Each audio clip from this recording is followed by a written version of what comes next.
Good day, everybody. Dr. Tim Terlep here, and welcome to this installment of 3 Minutes to Vitality. And today we're going to hit on one of the pillars of health. We've talked about the pillars of health, and there are essentially 5 of them, one of them being sleep. And it's one that's really underrated. And to actually consider it and look at it as one of the 5 pillars, pretty significant. There's only 5 of them, and one of them is sleep. Give that a moment's thought to actually realize how significant getting adequate sleep is. We've known about this for a long time, how adequate it is, how it affects immune function. Anybody who knows when you work too much, you had other things going on, you could be more susceptible to a cold, to a flu. If I'm sick and I don't get enough rest because of work, or the kids are babies and you can't get enough sleep, it takes a lot longer to get well. Or then you get a secondary infection because you were weakened and it gets even worse, that sort of thing.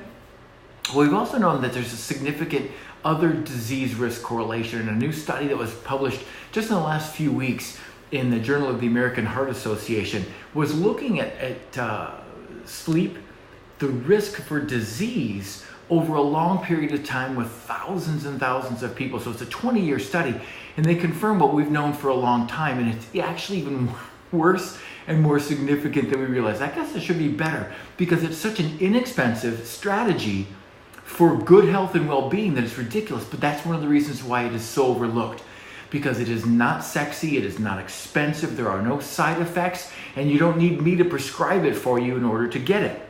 Wow, right? So it's sleep. But one of the things that we know that sleep does, first of all, if you have any of the other disease, you have high blood pressure, if we have a diagnosis of vascular disease of any kind, arrhythmias, etc., or even type 2 diabetes, right? If we get less than 7 hours of sleep per night, right, we are then at more than double the risk of dying prematurely.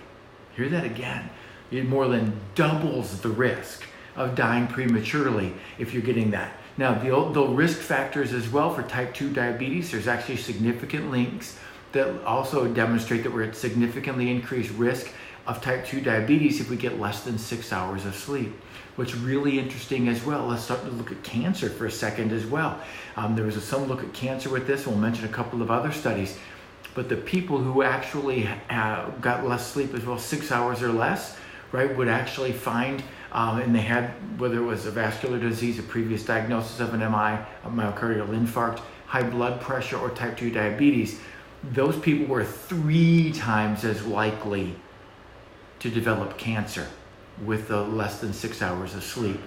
Here's another interesting thing. Those people who actually got more than 7 hours of sleep, if they had the vascular disease, and we said they were twice as likely to die prematurely, it literally, if people got more than 7 hours of sleep, it took the premature death risk down to 0. Wow. If that isn't something to think about, I don't know what is. Other studies actually get in to cancer risk as well. We know that there's a nearly double the risk of prostate cancer for men who over a sustained period of time are on average getting less than 6 hours of sleep. Women are more than twice as likely to get breast cancer when they have less than 6 hours of sleep. Colon cancer, 50% more likely when you get diminished sleep over a sustained period of time, which is most people. Most people don't have just a one night or two where they go to bed too late, they stay up working on the computer too much, they watch too much binge watching on Netflix or whatever it is.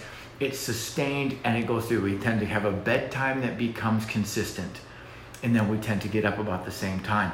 So if we're doing that, it is just the simplest strategy on the 5 pillars. And we'll go into, for people who are insomniacs, we're going to hit on a couple of strategies you can use to facilitate that as well on our next 3 minutes. So until then, I really appreciate you watching, and we'll see you then. Thanks.